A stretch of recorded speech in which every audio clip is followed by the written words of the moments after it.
Hi, thanks for coming. My name is Jess LeBeau. I'm the lead narrative designer for Sniper Ghost Warrior 3. I was the original world designer for the Guild Wars series. I did some original story work for League of Legends. More recently did DLC for Far Cry 4. I've been with CI Games on this project for about a year. This is Alec. He's also part of our narrative design team. We're going to walk you through the demo here. So you are an American Special Forces operative illegally behind enemy lines in the country of Georgia. The United States and NATO is fighting a proxy war against Russia through the civil war that's taking place in this country. It's an open world experience. Okay, there is a storyline that does take place in a particularly linear fashion. However, there is a lot of other open world activities and preparation that you have to do in order to be able to complete those missions, as you see. So we're now I'd say about a third of the way through the game. We've been collecting intel, doing reconnaissance. We're on our way back to our safe house to get our next mission. But as we're fond of saying, the world itself, the terrain, is an enemy in Sniper Ghost Warrior 3. So we want to make sure that we don't stumble into anything that's going to kill us. So we're going to use one of our gadgets. Alec is demonstrating the drone. When you're in the drone, you're in first person. You'll see that the mini-map doesn't have any enemies on it until you tag them. The way you tag them is to see them, either through your drone, through the scope, hacked security cameras, visualization. So you see he's got them all, added them to his mini-map. And clearly the Russians are up to this no good because they've mined this area, they don't want any incursions. Again, the terrain can kill you, it's an enemy. So to deal with that, we've given you a couple of tools. The first is what we call extreme navigation. Rappelling, parkour, climbing over fences, dealing with terrain that you might, more vertical, things that you might not necessarily be able to go over in other ways. The second is what we call scout mode. And this is you accessing your special forces training. Right? Things that you already know as an operative. You see here he's analyzing these footprints. Alec, what did you find? Careful steps, military boots, so probably there was a guy that was setting up the minefield. So now Alec has several options. He can extreme navigate his way around it, he can disarm these mines, or he can track this guy, who clearly has been the one that laid the mines, safely through the minefield. Does it disappear after a couple of times? If you do not track it, the problems or the difficulties won't appear, the mines. You will be able to go back to that. So he's also got to skirt this patrol that he saw earlier and the sniper. What you saw there was our detection meter. Stealth is obviously very important to the game. So this is our safe house. This is the crafting bench. You can craft bullets, you can craft scopes, pieces of your rifle. Alec has picked up some health kits and some body armor, and now he's going to contact JSOC and get his mission. Now, for the past few days, we've been doing reconnaissance. We know about the Russian operation here. The leader of the Russians is named General Vitkovich. JSOC says, locate him and kill him. What you're looking at here, again, open world experience. This is a local map, right? This is just the area, so this is a small section of it. This is your safe house. This is another safe house that you've unlocked, either through missions or exploration. When you unlock them, you can fast travel from one to another. Now, this isn't teleportation. Time does pass. But the conceit is, in an open world, we know that you can safely move from one safe house to the next. So here we are in another safe house. Alec is going to select some weapons for the mission with a name like Sniper. Of course, we've got a bunch of cool rifles, right? But we've also got handguns, machine guns, knives. Your drone, of course, might need to be repaired if you crash into something or it gets shot. You might upgrade it. You might have to buy a new one. You might have to retrofit it for certain tasks. So Alec's going to select a knife and a sniper rifle. If you've done crafting, that'll appear here when you assemble your rifle. And he's going to head out for the mission. As I mentioned, time has passed. We have a dynamic weather system, so now it's raining. If we come out here at a different time, it might be foggy, it might also be raining, it might be sunny. So things change. So what did you find here? It is a weird track because it appears that somebody dragged a body through here. So you can use the scout mode to learn information about side quests, things we're calling war crimes, right? These are optional, but they can unlock tools for you later. So perhaps this guy that was dragged through here, maybe it's a dead body. Perhaps it was someone that was captured. Maybe if you track them down, you find that someone's been captive, and you can release them, and maybe they'll give you a key to a tower or something that will unlock a sniping position you could use later. One of the other cool aspects of scout mode is that it can access what we call stances. So if you hold your rifle unsupported like this, it's more difficult to control, right? If you use parts of your body to control it, all sorts of different stances. So we know as a Special Forces operative that using our rifle up against this piece of terrain will give us lots of control. And Alec can use that then to search for the general, potentially take shots if he wants to as he tags all of the patrols and the enemy.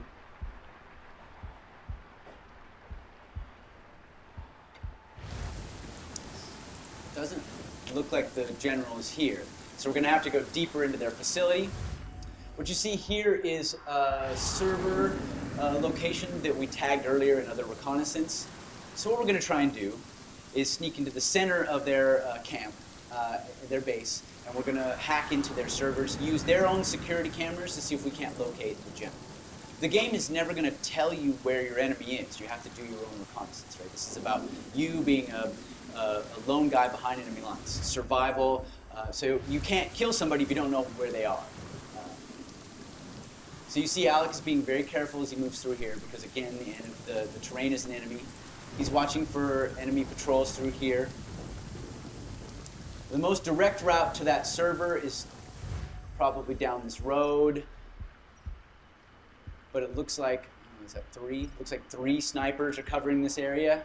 So Alec is going to use scout mode to find an extreme navigation way to get around. He's going to go up, maybe around, maybe he's going to take out one of these snipers. As you see, there are vehicles in the game. There'll be some jets that fly over that can detect you. There are helicopters that are searching. If you get caught, it'll set off an alarm. They'll shoot you. If the alarm goes off, it's not necessarily mission fail. However, it's going to make it a lot harder, right? So what we do is we give you challenges, and we give you tools to deal with those challenges. And it's up to you to decide how you want to tag things, kill certain targets, execute your mission. If he sets off the alarm, that's not going to be good for us. It's going to be probably demo over because we're in the middle of a camp. We're using the same build here as is on the hands-on out here. There are no cheat codes, no developer codes.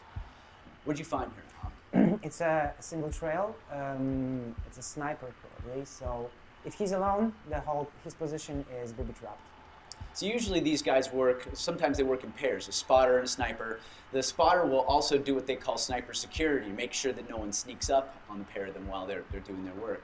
But since this guy's working alone, our training has told us that he's probably booby-trapped the area. Alec will have to disarm this mine. Now you see he's tagged the guy here, so he has several choices. He can either take him out with his rifle or with his suppressed pistol, but both of those do make some noise. And so it's always going to be safer if he can find a way to do it a little more quietly.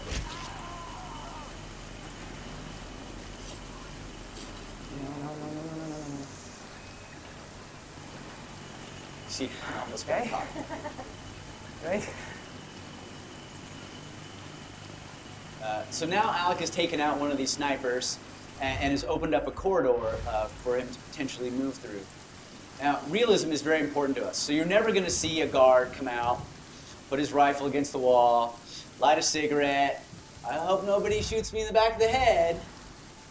They're all going to have duties. They're all going to have orders. They're all going to have a purpose. So in this case, there were sets of snipers that were covering every angle going into this particular camp. And Alec has now opened up one corridor. There are factions in the game. Different groups of people. Some of them are enemies. Some of them are neutral. You can interact with them. In this case, what you're looking at here are Georgians. they're workers. They don't have any weapons, but that doesn't mean that if a foreign special operative pops out of the bushes with a rifle, they're not going to sound the alarm. The Russians have moved into this mining town, this old mining community. They've taken over the mine. They've forced the Georgians into working for them, and they're building a uranium enrichment processing plant in the old mine. They're doing it over the border in Georgia to avoid international detection. And this is part of why you're being ordered to assassinate this general, because you want to slow down their progress. So you see Alec can extreme navigate over those rails. It's quite close now, so you've got to be very careful. There are no levels in the game. There are no skill points that you spend. You don't level 3, level 10. You don't click, I'm going to get better at sniping. Instead, you train, similar to what you would do if you were in the Special Forces. The more you use certain caliber rifles, the more you use your knife, the more you disarm things, the better you get at those activities. We think that this adds to the realism.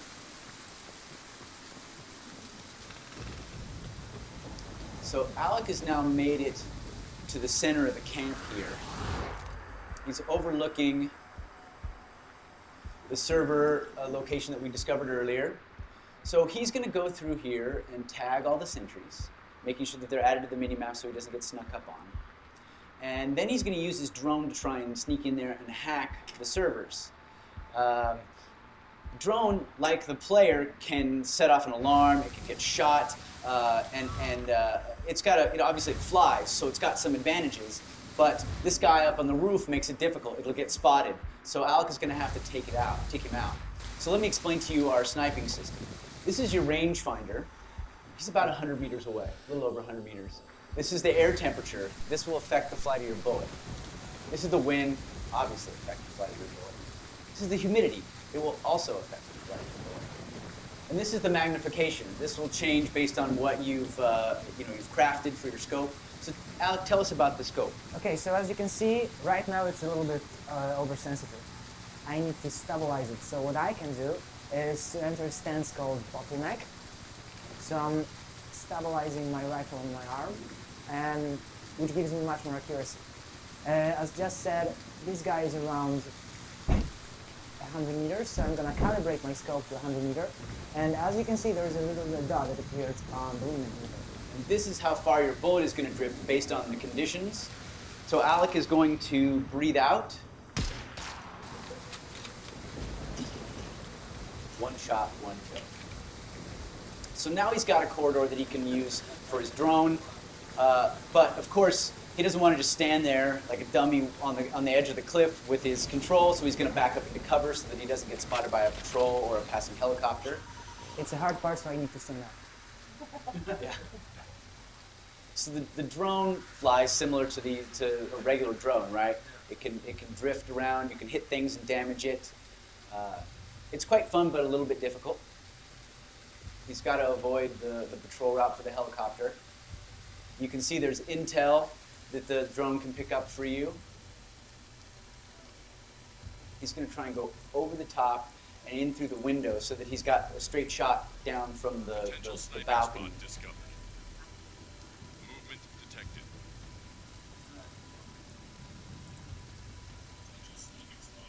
See, it's discovered a sniping spot that you can potentially use for further missions.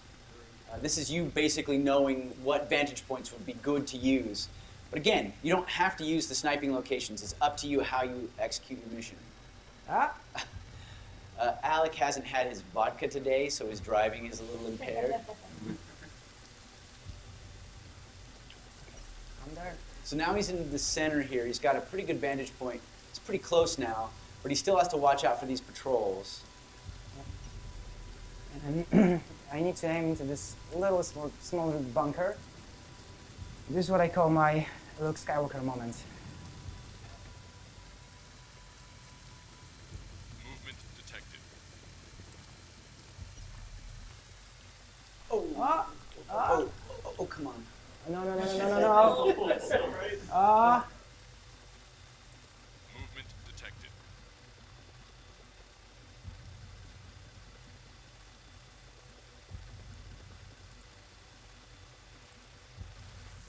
Anyway, so here we are. We've got servers. This one we've hacked into is access 3 different camera networks. You can see there are 5 cameras here and 7 here. So we're going to hack this, take control of it. And now Alec can control the cameras. You can see you can use your scout mode through the cameras. That was the hotel entrance. There's a couple of turrets here. The helipad, one guy there. Here's that patrol again. So it looks like the general is not here, not on this side anyway, so we'll have to try another set of cameras. Nobody here. Okay, here's our general. This is one of the cooler storytelling tools that we've got, right? We have our own mocap studio, so whenever you're near any NPC interaction through a security camera, through your drone, or nearby, you can overhear their conversations, and this will advance the story, the main story, the subquests, the overall world story, and everything. Every single interaction is voiced, so you can hear all of that. This is the general and his wife. I'm gonna zoom in. A little bit of a voyeuristic moment. I always feel like we're intruding on them. I should say this is the general and his soon-to-be widow. Future widow. She is the head of the uranium enrichment facility, which is built inside the mine. You'll be able to go down there and run missions in there later on. Now that we've tagged him, we know where he's at, we can move on to the second part of our mission, which is killing him. So you see here that we've got his name, we've got intel we've collected on him. And these other locations, these other things you're seeing are our sniping locations. We've unlocked these at different points. The white numbers are the distance from that sniping location to our current position. The yellow ones are the distance from the sniping location to the target. So Alec, which one do you want to use? Okay, so I think I'm gonna take the first one. It's This one? the closest to my location right now, and it's the longest shot. So yeah, You're gonna show off your sniping skills. I'm gonna say that, but after the drone, I don't Yeah, know. right? Yeah, I'm not Can- sure anymore. Can you look real quick back? Yeah. So you see this one location is only 3 meters away from our general. If you wanted to kill him with a knife, that might be a good location to go to. However, we know that there's a battalion of Russians here, right? So probably not the kind of location that you could exfiltrate from. However, if you spent a day or so, or several hours, watching his movements, perhaps at a certain time of day, he meets with his commanders, you might be able to hide in another location and take him out with your knife. The advantage that this position has, though it's going to be the hardest shot because it's the farthest away, it's also going to be the farthest away from his guards, which means it'll be easier for him to exfiltrate. If you read about any of these like elite sniper programs, right? These like special ops sniper programs, obviously shooting is an important aspect. But the other, maybe even more important, aspect is stealth. That means you have to learn how to infiltrate and exfiltrate. No one is coming to get you in this game, right? You are on your own. You're going to have to plan your entry route and your exit strategy. You need to know what's behind you.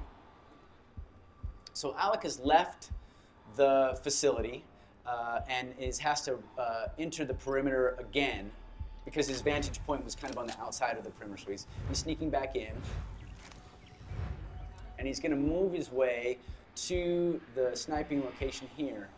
While he does, are there any questions on anything we've talked about so far?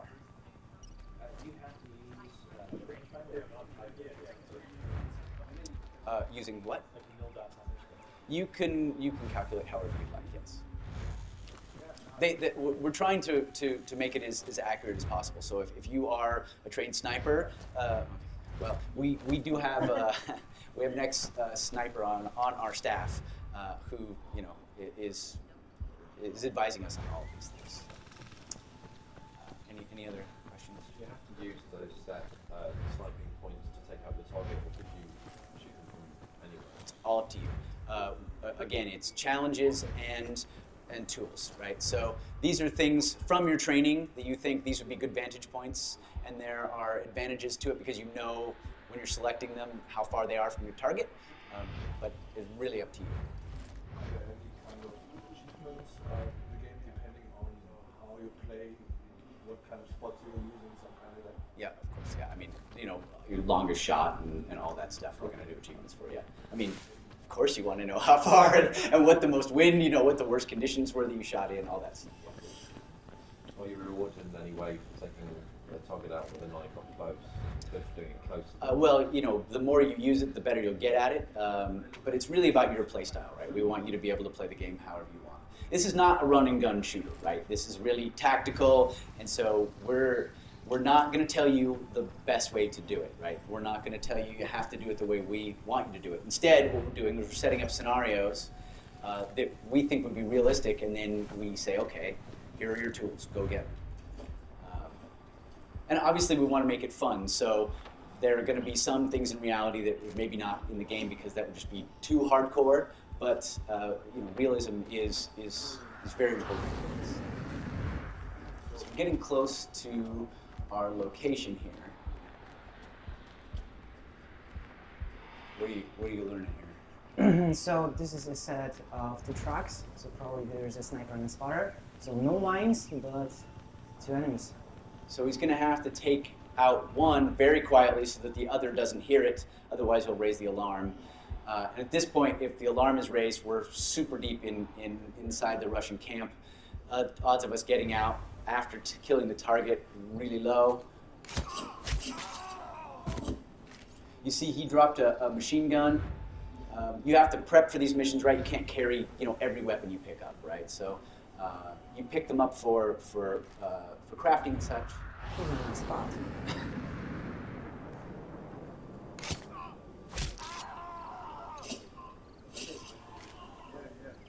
Okay, so now our spot is clear. We can get into position. You see there another stance that's suggested based on our training. This would be, but you don't have to use that stance. In fact, you'll see that Alex is going to take a different stance. So here's our guy. We spent the last few days learning about him and his movements. We hacked into their computers. We got his orders. We realized that he's unhappy about the speed that the processing plant, the enrichment facility is moving forward. They're behind schedule. And he's told them they have 3 days to get back on schedule or he's going to deal with it himself. We also know where he's going to be after today, the next couple of days. So if we wanted to try and take him out at a different location, we could do that. If perhaps we're happier, we like the city better than having to take him out in the middle of the military camp. But you can see the soldiers that have been here have been pushing, the foremen have been pushing the workers very hard because they're trying to get up on schedule, and they know the general has arrived, but they still didn't make it. They're not on time. And the general is here, and he's going to take matters into his own hands, despite the fact that we have a labor dispute.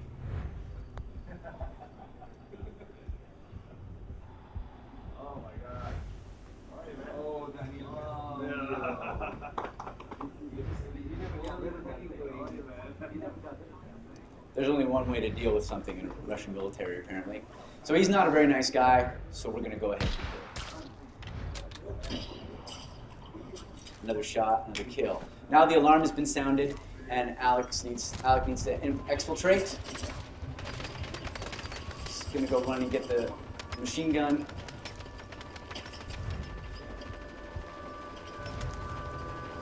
So for the demo, we said, just for time, we're going to go ahead and send a Black Hawk in and exfiltrate him, pick him up. Also, choppers are just cool. But in the actual game, this will never happen. You will not be picked up by a helicopter that just suddenly drops in. You're now going to be responsible for your own exit strategy. And that's the demo.